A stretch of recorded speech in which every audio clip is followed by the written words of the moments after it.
Plymouth, Britain's ocean city. Prior to the war, Plymouth was a prosperous commercial hotspot in shipping and fishing, with a Royal Navy dockyard that employed 25% of the city's working population.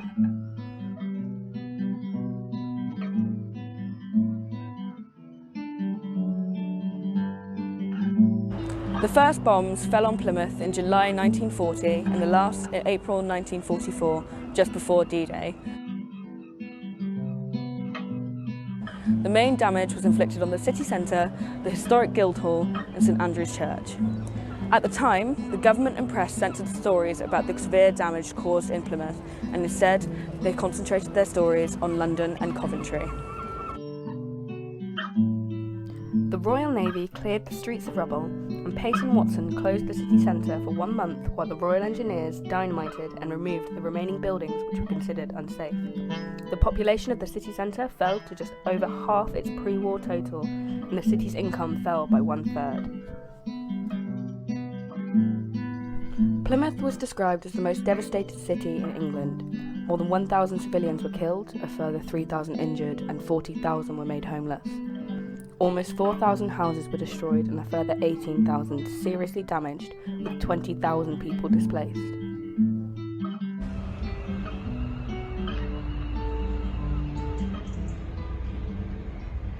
In autumn 1941, Plymouth City Council appointed Professor of Civic Design Sir Patrick Abercrombie, James Pace and Watson to prepare a plan for recovery of Plymouth, which lay in ruins.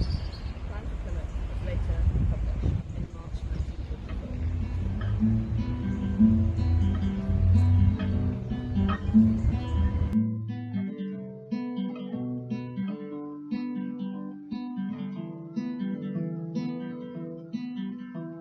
The plan proposed the almost complete removal of the old city centre with the formation of a grand north-to-south axis connecting the railway station to the Hoe. This was originally called Phoenix Way but renamed as Armada Way. It also proposed the construction of 13 brand new housing estates known as neighbourhood units, each with various community facilities. This expanded Plymouth beyond its pre-war boundaries.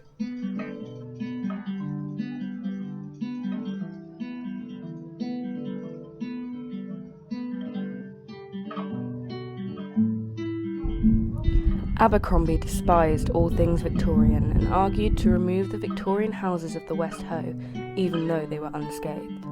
He wanted the new city of Plymouth to be strictly zoned, and he realised that zoning the city would simplify development and help planners and central government. Plymouth was going to symbolise the rebuilding of a better Britain.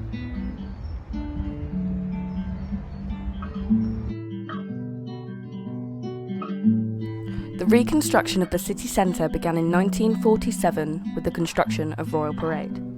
Banks, insurance companies and large department stores were the first buildings to be constructed, as they had the resources to obtain the scarce materials required.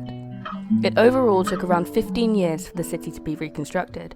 For many, the completion of the Civic Centre and the opening of Tamar Bridge in 1962 signalled the end of Plymouth's reconstruction. Any work undertaken after that was seen as normal development.